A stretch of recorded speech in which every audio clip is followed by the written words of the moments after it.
We're Stephen and Grace, a Boricua from Brooklyn and a Filipina from Queens, New York. Married over 20 years, raising 4 kids, and still choosing each other every day. This is the Love Suite, where we get real about love, marriage, parenting, money, intimacy, and culture. We come from New York, roots that span islands, languages, traditions, and struggle. And that's our power. Grit, first and second gen hustle, big city survival. Our cultures taught us resilience, resourcefulness, and love that outlasts the storm.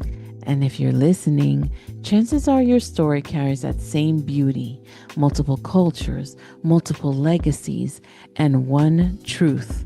We're still here, building love that lasts. Welcome to the Love Suite. So, storms in life, they come in many forms, right? Oh, yeah. What would you call a storm?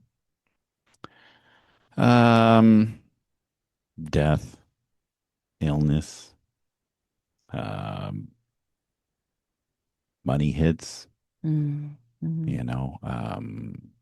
betrayal, parenting crisis. Yeah, yeah, I mean, it could be all kinds of different things. right. But the real story is not the storm, right?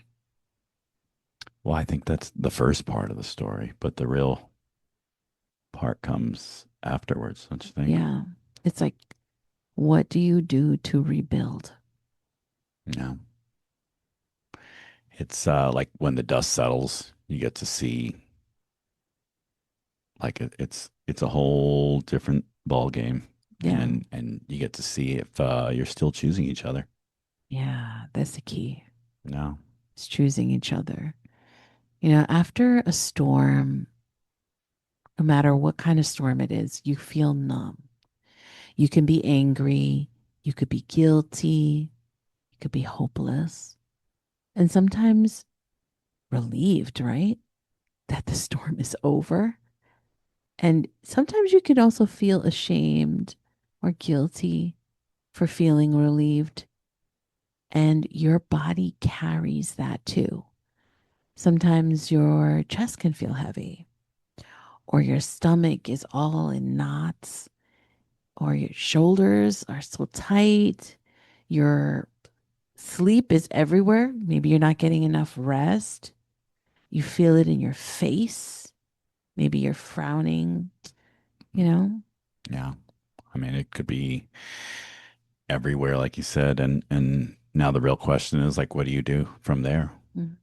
You know, like for me, it's always my shoulders, my neck. The tightness. It just feels like I'm wearing some 50-pound sack or just carrying something with my head. You know. Yeah, yeah. And I think it's really important to recognize that sometimes our mind has a tough time catching up to what's happening, but your body reacts pretty immediately before you even realize something's happening. So you could have any range of any of those symptoms. And it's about recognizing what those are for you. Yeah. Um, like I know for myself that if I become overwhelmed, let's say, I start to get irritable. And I know that about myself. So the moment I start to feel overwhelmed, I know I'm going to be irritable. So maybe it's like a warning sign for me about what's about to happen. And it's really important to recognize these things in yourself. So where is that storm sitting? You know, the stress and trauma lives in the body. It's not just in the mind. And when you notice where it is, you stop letting it run the show. It starts with calming the tension, bringing you back into the present and being aware. So you're trying to reconnect that. Rooting and remembering are two stages in it. So rooting means you're rebuilding safety in yourself.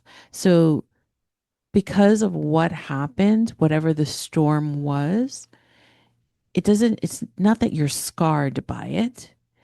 You're just marked by it. You're remembering who you are, not just what you went through. And you're saying, okay, this happened and this is the reaction I'm having. And I am going to root and remember. That's like clarity. Okay. You stop asking why me, and you start saying like the storm marked me, but it didn't end me. Mhm. And you have decisions to make now. Like how, and I mean, you're in control of how you move forward. Right, right. Yeah. Um, so marriage after a storm can be tricky. There's just all different kinds of directions you can go through, and they can change directions at a moment's notice. You know, a day can change everything.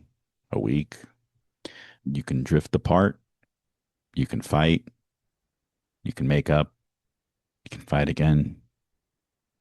Like Yeah. I think after a serious storm, everything is like extra, I don't know, delicate. Ah, like a fresh wound. Yeah. Hmm. And everything becomes enhanced. So you really want to constantly make sure you're on the same page Yeah, yeah. because things aren't, the storm has come through and changed life for you. And the quicker you realize business isn't as usual, and it never will be. I think a lot of people will focus on the storm. You cheated on me, right? A huge storm that a lot of couples go through. And you think, how do we get past this storm? Because it's not just the cheating that is the issue, right? It's the trust. How Right. do we get through that? Growing up as a Filipino woman, I learned that part of surviving sometimes is to shut your mouth, Yeah. right? So you go into silence. That's how you keep the peace. Yeah, I know that they were wrong, but shh, he's a good man. Yeah. He's a good provider. And you have to swallow your pain. When you're in a storm, communication is really key. Yeah. Everything after a storm, everything is just extra delicate. There's been a lot of damage done by the storm, Hmm. and a lot of times certain things are just hanging on by a thread. Things can change, go in different directions Hmm. at any given moment. One day can be better than the other. I mean, Right. it's all part of it. You never really know also how long these aftershocks go on for. Yeah. Betrayal, it could be weeks, months, Years. years. A lot of people think if you buried a loved one, it's just going to be, oh, it's till the funeral and you cry and then guess what? You're back to work. No, it doesn't always work that way. And so the rebuilding after the storm is so vital. But how do we do that? What are some examples of our storms that we've had in our 20 plus years of marriage? Some devastating storms. Yeah, Caleb, our oldest, had a motorcycle accident and nearly died. Yeah. What that looked like for us, we went from being out on a date to spending the next 30 days in a hospital, Hmm. almost 24/7. And then we had other children to deal with. How do we take care of them? How do we explain to them? How do we help them through this? Right. So we made it through the storm, Mm-hmm. which was not easy. So that's like a different topic, right? Is being purposeful and intentional with how we navigate the storm. And you're like, whew, we made it through. I think sometimes the aftershocks and stuff, are harder than the actual storm. I mean, it's easy. It was easy for us to, It's a very strong word, easy. well, it compared What was easy? being bedside with him while he's going through surgery after surgery, being together and Are you trying to say that we had the luxury of being able to be with him the entire time, pretty much right, because of like your job and my job? there was no real thinking about that. It was this is what we need to do. And then comes the part where he comes home and everything's delicate now. What how do we proceed? How do we go Yeah. forward? You know? Your aftershocks and the aftermath can look so different depending on what your storm looked like. Caleb had this motorcycle accident, almost died multiple times. He had to have 7 surgeries. He had infections. He had to have his leg amputated above the knee at 19 years old. It was devastating to us when that doctor was asking us for permission to cut his leg off.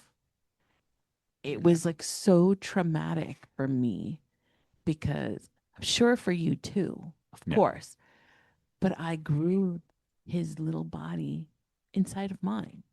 Now, the whole topic about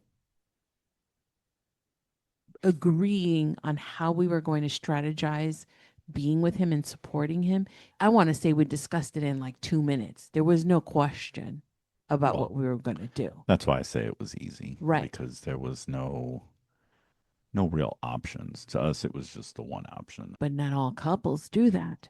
They'll disagree. Or if they do agree, maybe it's logistics that won't allow them to do that. Right. So that drives like a wedge. I get to be there and you don't. Or maybe we have to go to a hospital that's far away. And so now you're faced with being apart. And so those things present different experiences. Like if we took this example of Caleb's situation, and let's say I couldn't take off because you actually took off the entire time. You didn't work one day. You know. And so luckily I worked from home, but the thing is what if I didn't? And what if I couldn't go be there with Caleb? Would there be resentment No. between us, or that I'm resentful towards you because you get to be with him? Or maybe our child could have been angry that I wasn't there. I mean, there's just so many things that could just alter the scenario and affects the aftershocks, right? So that was our example. Now, luckily we didn't have trust broken, but once you do have that, it just makes it so much more challenging Right. to rebuild after that. Yeah.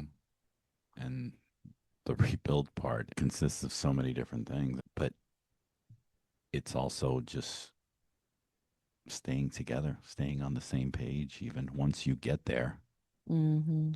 because I mean, some of those aftershocks can lead to slides, you know. Like you mean like mudslides like that? Is that what you mean? Landslides, how about that? Oh, landslides, yeah. Yeah. Yeah. It can be. And those storms can affect how you trust your partner. How safe do I feel with my partner? Can I trust him with my feelings or trust her with my feelings? Can I rely on them? For traumatic events like that, I mean, things are really stripped down. You're just stripped naked to basic forms. So you're relying on just very basic things: trust, love. Everything has to be in place. And emotions are running high Yes. when you're in a storm. So Yes. you may do things that you normally would never say, or you would normally never behave this way. But when you're under immense emotions and everything is escalated, you've just created more storms within a storm. Right. So, Right. and also, how does trauma that you had in the past impact how you deal with aftermath. What do you mean by that? For example, let's say someone is in a situation where they grew up uh, in let's say an unstable home, Hmm. right? They had to be hyper independent because their parents both worked, and so they had to take care of themselves, right? So they learned to not depend on anyone, Right. right? So there's like a trust issue there already. But they meet their partner and they say that partner made them feel so comfortable that now they've let go and have learned to depend on someone. Yeah. They've learned to trust this person. And then some storm comes along. And it strips that away. I mean, let's say, for example, you're 25 and you've had that code put in you for 15, 20 years. It's really become a part of you. So if you've been married to someone for 3 years, it's very easy to just peel that off. And now you're left with what you think is your core of 15 years of no, I can't trust. I can't rely on somebody else. Yeah, And so you might say, I should have known. I knew that was going to happen. mhm, So yeah. it's like that same wound gets cut deeper. Mm-hmm. Yeah, it's saying, why did I even let myself go there? I've known my whole life, right? So then that makes it even harder to rebuild. Yeah. You have to face the history of that person, even when you weren't even in their life. Yeah. It's really coming down to, I mean, I hate to just beat a dead horse. It's communication and understanding your partner. Well, I don't think it's beating a dead horse. Communication is how we all get along in this lifetime. Yeah. Everything leads back to communication. Right. Exactly. So how how you handle mistrust? How do you handle that? Do you just go silent? Well, let's see. I mean, you can be quiet, exactly, Yeah. where you basically are afraid to make things worse Mm. and do the opposite and come out swinging and just say things just to say them. Yeah. You're trying to strike your own blow. How about those couples that say, I know that there's a lot of reasons as to what storms there are, but let's just keep using the example of infidelity because It's it really popular out it there. is. It's a big one. I'm sure a lot of listeners this is something that they've had to deal with. You just can't wish it away. Yeah, You can't just say, "Oh, where's that reset button?" Oh, there it is. And you just press it. yeah, It doesn't work that way. Unfortunately, there's a lot of work that needs to go into it. And there's really no roadmap, right? Because with the kind of combinations of the different kind of people and the history that they have and the trauma that they've had, there's infinite combinations. mm, But there are things that you can try, right? So you have to be in a repair mode. You can start with daily check ins. Sounds so simple, right? Your partner has cheated on you. You get through the parts, the details, whatever. You've decided you're going to rebuild, and they don't check in on you that day. yeah. Or you get comfortable and now you do something that reminds that person Mm. of, oh, he came home an hour late from work. Mm-hmm. Same thing he did that day. He cheated on me. So that's it. Yeah. He's cheating again. I'm not falling for it twice. Right. Because if you're not communicating, right? Hmm. If you're not communicating, your partner has no choice but to create their own story. It's the same thing with shutting down and having silence.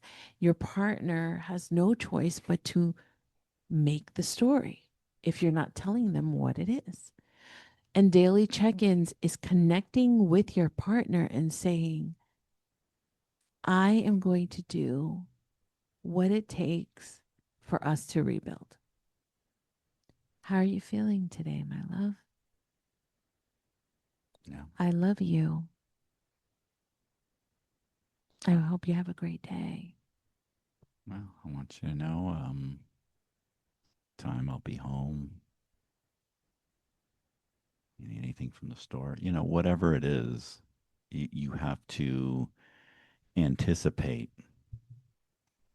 so to speak, where the aftershocks are going to come, Mm-hmm. and try to beat them to the area and make sure it's shored up before the Yeah. aftershock comes. And be forewarned, and I'm sure you guys know, it's an exhausting process. I think the most important thing to realize that I think a lot of couples fall into, or it, it's that they think, okay, you've apologized, the other person has accepted the apology. Now it's back to normal.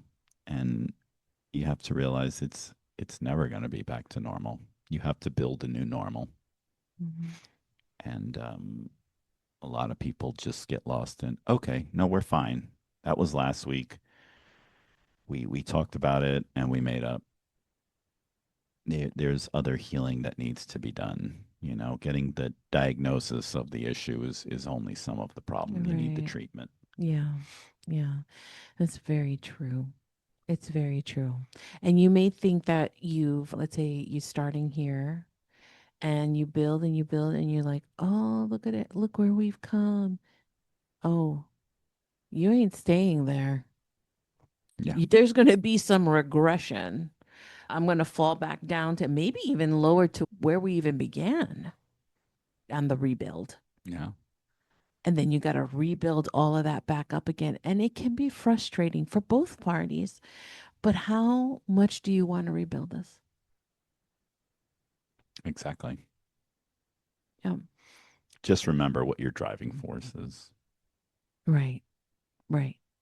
Yeah. Yeah. Um,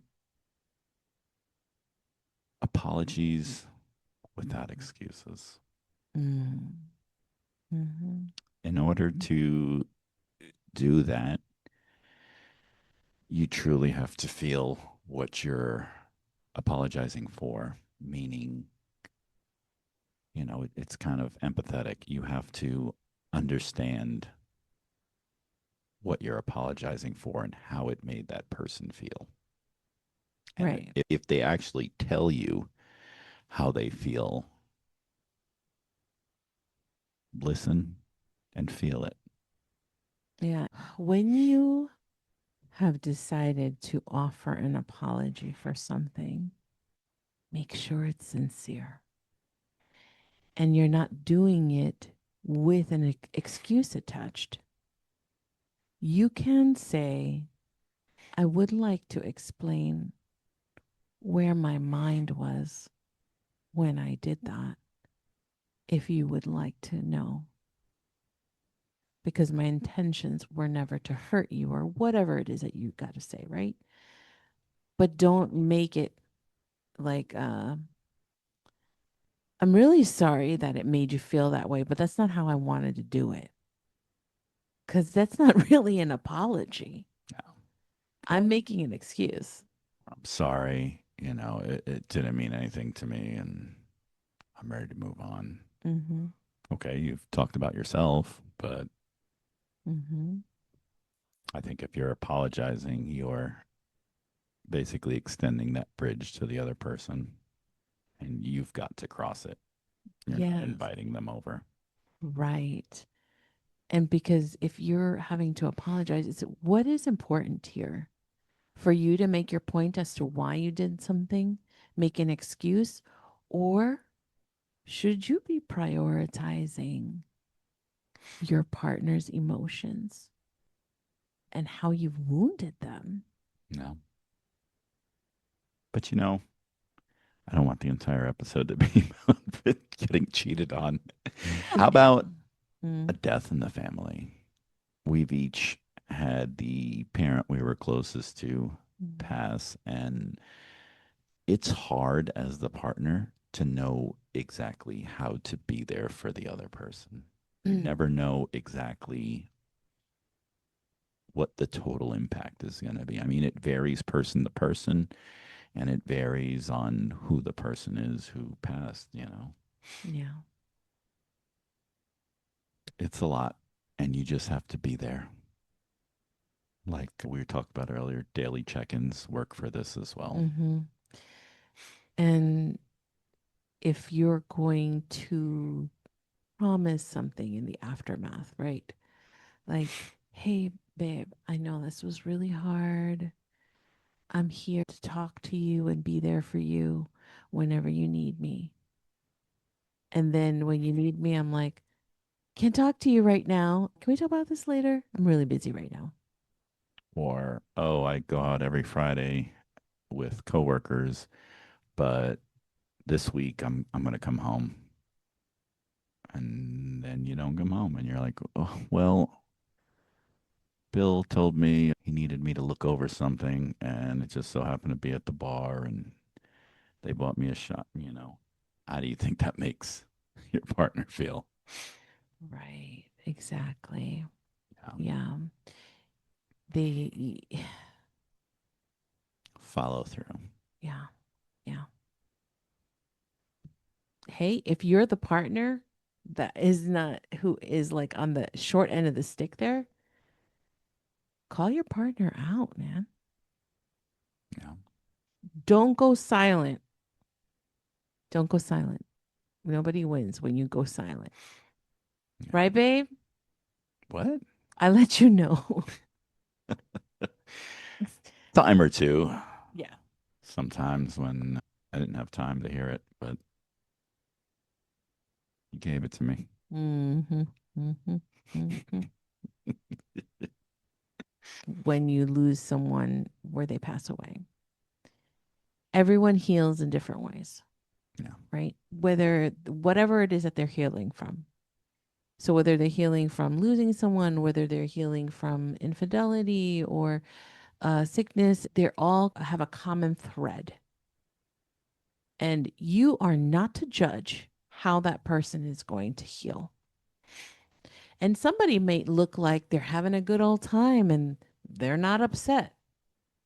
That's the way they're coping. That's how they're coping. That doesn't mean it's all good, No. so just make sure you do that and you check in and don't just assume. No. And maybe you have to ask your partner, what can I do to rebuild? What is something that you think would work for you? This is what I have in mind of what my goals can be and what I'm going to go to the ends of the earth to make this better. Your partner cannot read your mind. No.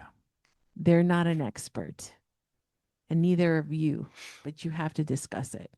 Or even if they could, I mean, are they going to be 100% accurate every time? I could Mm-hmm. read your mind. Yeah, yeah. And we keep concentrating on like maybe like the person who did wrong or whatever. It is also for the other person or the other half, right? To also own their part, right?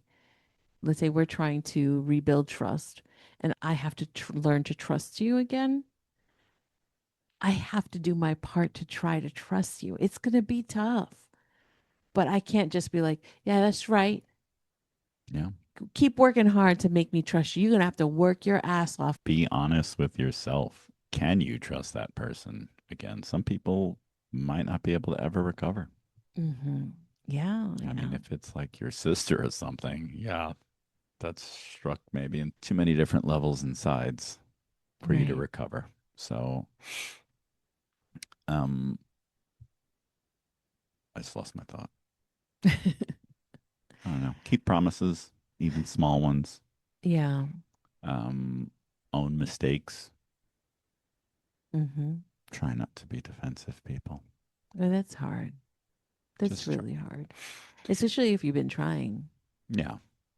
Yeah. So just to kind of reiterate, like if you cheat, get caught, even the makeup is still actually the storm. Hmm.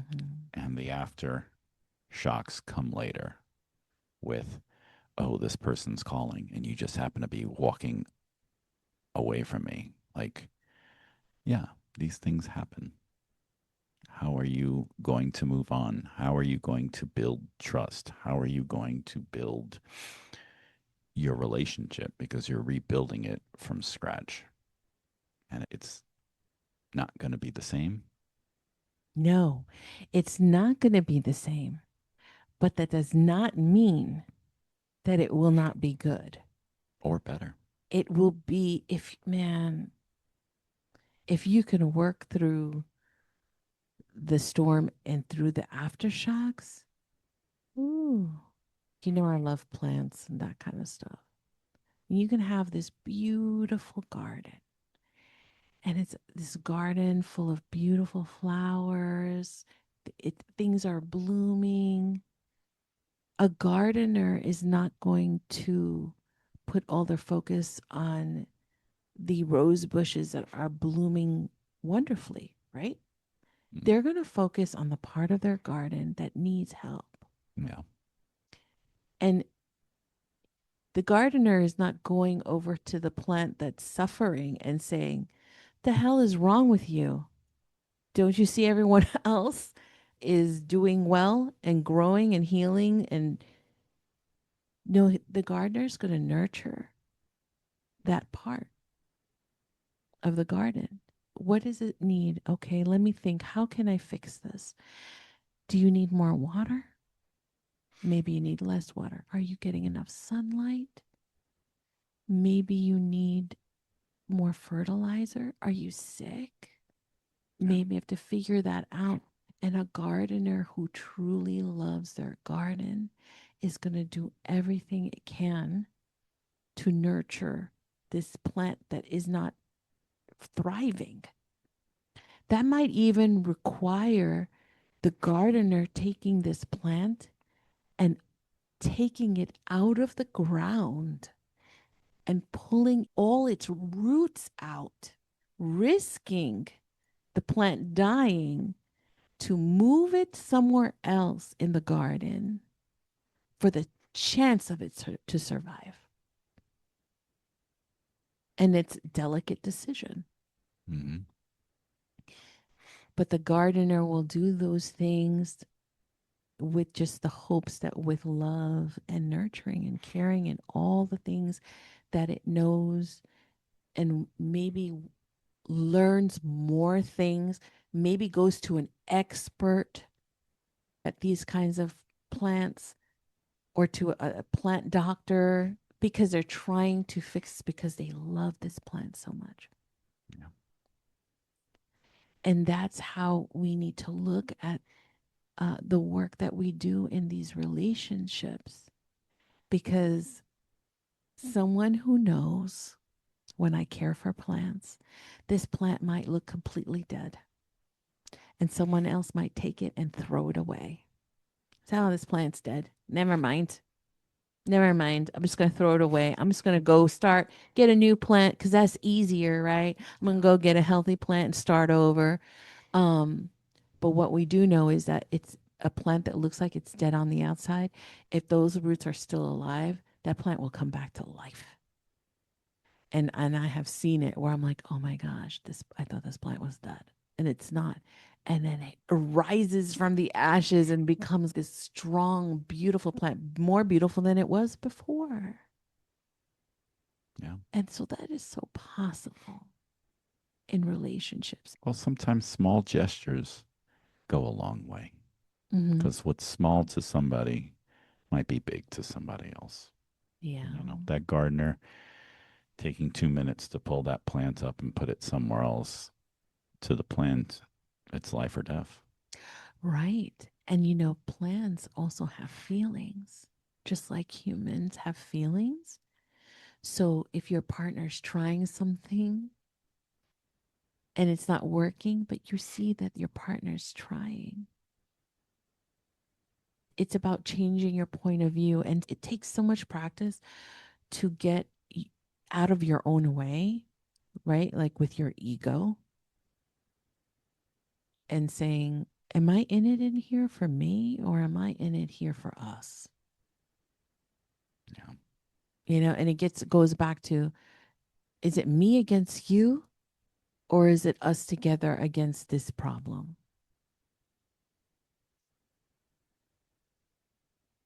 I just want to know how plants have feelings. They do. We need to lock in on that episode. Okay. Yeah, they do, though. I mean, there's all sorts of studies that have happened where if you speak nicely to a plant, it'll thrive. If you speak negatively to a plant, it actually dies. What if you speak negatively, but in a nice voice? I don't know. Did you want to have that experiment? Coming next on the Love Suite.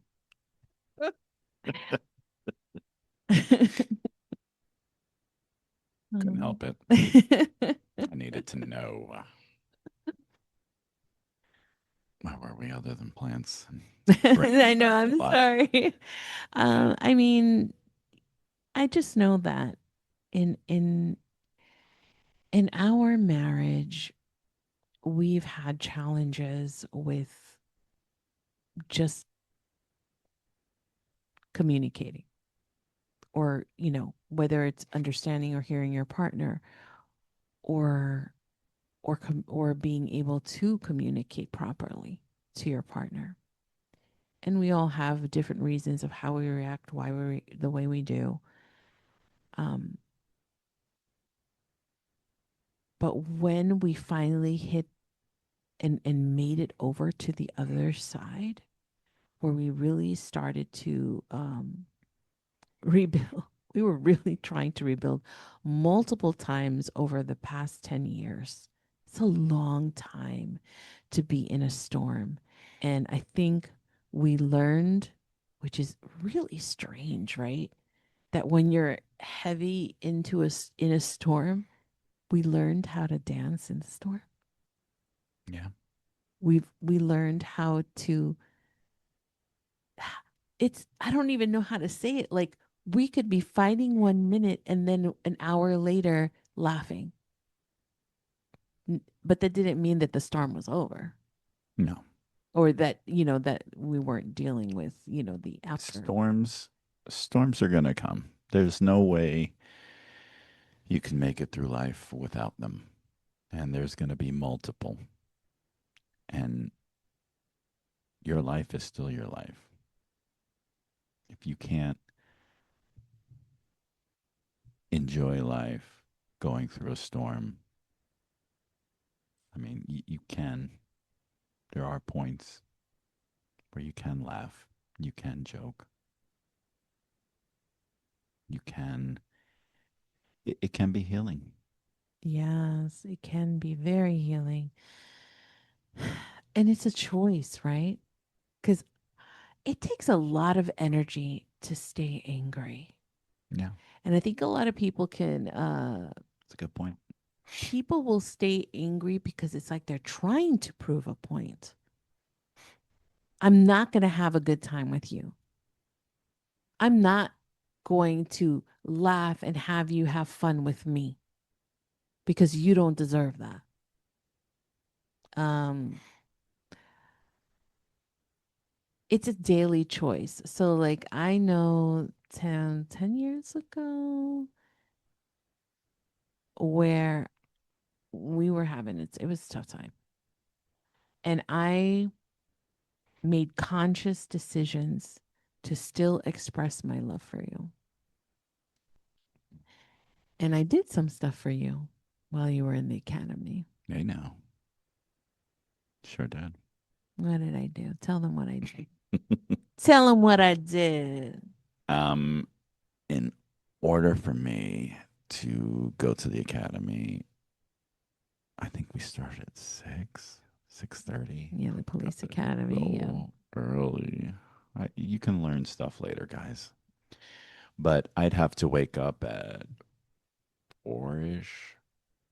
And so, I mean, obviously, I'm just being quiet, trying to go through my routine without waking anyone else up. And I'd creep into the bathroom and turn the bathroom lights on, and there'd be a nice message for me written in lipstick on the mirror or something like that, or wrapped around my toothbrush or something. And, it just a little smile, puts a little smile on my face. Because sometimes those little gestures change how things are perceived.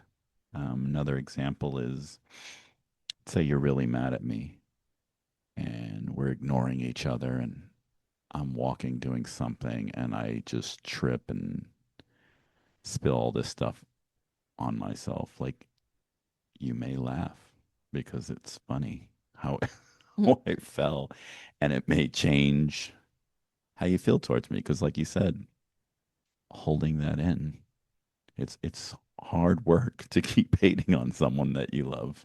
It is. And I think sometimes people will do that because they're trying to they've been hurt, right? And so they want to hold on to the anger. Like, I'm going to show you how much you hurt me. Hmm. I'm not going to let you think that I'm letting up. Yeah, You yeah. you know, and so it's like you're trying it's like I said, you're trying to prove a point. But who's winning, man? Who's winning in that? I don't know. It's not the Cowboys. But yeah, it's not about winning or losing. About the Cowboys. Not this guy. My Giants won today. Yes. Um, but yeah, it's not about winning or losing. Um, if you really want to look at it that way, winning is you guys on the same page, loving life together. Yeah. It's not about an argument or anything like that. So, But let me tell you that when we were able to rebuild trust in our marriage, it made me feel so safe. In a sense, when I say safe, it's like where my heart felt safe with you, where my soul felt safe. You know, I have never felt safe with a man, with all the stuff that things that men have done to me since I was a very little girl. And I was able to trust you with that. And then, of course, it was broken, but we were able to rebuild that. And I feel so taken care of. Thank thank you. you. Thank you. I mean, it helps that I knew that stuff, and I make an extra effort because I know how far it'll go for you. Um, it's small things like that, like I talked about before with your gardener guy who's doing all this work. It's a small effort for him, but it goes a long way for the plant. Hmm. So Sometimes the effort is not small. no, It may seem small because you expect a gardener to do those things, but it is a lot of work. And he spends a lot of time worrying and planning and what is his next step. And so the question is, when you find yourself in a era or a chapter of rebuilding, are you going to be the gardener? Are you going to be the one to look after what is having a difficult time thriving? Or are you just ready to cut the plant and throw it out and just concentrate on the rest of the garden? So, you know, Yeah. Small, small deposits, yeah, yeah, check-ins. yeah. And I want you guys to reach out to us and share one way that you're going to make a deposit this week into your relationship. Whatever. Yeah. DM us one trust practice you're committing to this week. Hmm. Yeah. Whatever it is, it does not have to be something so magnificently huge. It Yeah. doesn't have to be a big gesture. And what you commit, the practice that you commit to can also be something that you're committing to yourself that will in turn impact your relationship in a positive way. Right? So your mindset could be your mindset. Yeah. Yeah. So think about the last storm that you survived if you're not in a current aftermath. What about that last storm? What mark did it make on you? Because these events mark us and in a positive way. It lets you know that you survived. You made it past that point. It becomes a part of your legacy. So, what story does that mark want to tell now? Yeah. You are not scarred. You are marked. And that's sacred. That's your love legacy in motion. Everything that happens to you happens for a reason. And it Mm-hmm. can either break you apart or make you stronger. Which one do you choose? Yeah. Yeah. Well, this is the Love Suite podcast. Thank you for being here with us. In the mess, the healing, and in the becoming. I'll catch you in the next episode. Later. You didn't do the thing with the lips.